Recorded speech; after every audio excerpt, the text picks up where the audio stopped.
تفسیر القرآن آج کا سبق سورہ بقرہ آیت نمبر 101۔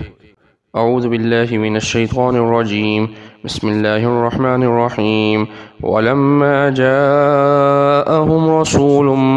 مِّنْ عِندِ اللَّهِ مُصَدِّقٌ لِمَا مَعَهُمْ نَبَذَ فَرِيقٌ مِّنَ الَّذِينَ أُوتُوا الْكِتَابَ كِتَابَ اللَّهِ وَرَاءَ ظُهُورِهِمْ كَأَنَّهُمْ لَا يَعْلَمُونَ۔ ترجمہ: جب ان کے پاس اللہ کی طرف سے رسول آیا جو تصدیق کرنے والا ہے اس کتاب کی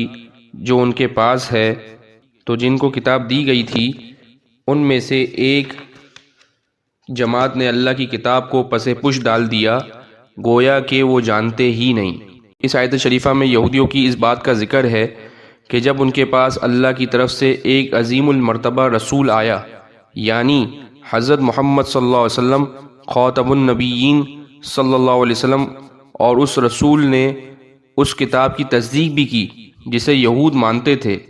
اور اس کو اللہ کی کتاب جانتے تھے، یعنی تورات شریف، تو ان لوگوں نے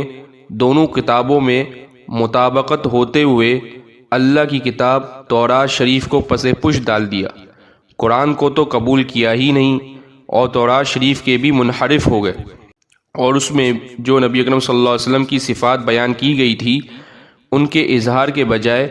ان کو پوشیدہ کر لیا، اور اس انداز سے منکر اور منحرف ہو گئے گویا کہ وہ جانتے ہی نہیں ہیں کہ تورات شریف اللہ تعالیٰ کی کتاب ہے، اور انہیں پتہ ہی نہیں ہے کہ اس میں نبی اکرم صلی اللہ علیہ وسلم کی نبوت کے دلائل موجود ہیں۔ وآخر دعوانا الحمد للہ رب العالمین۔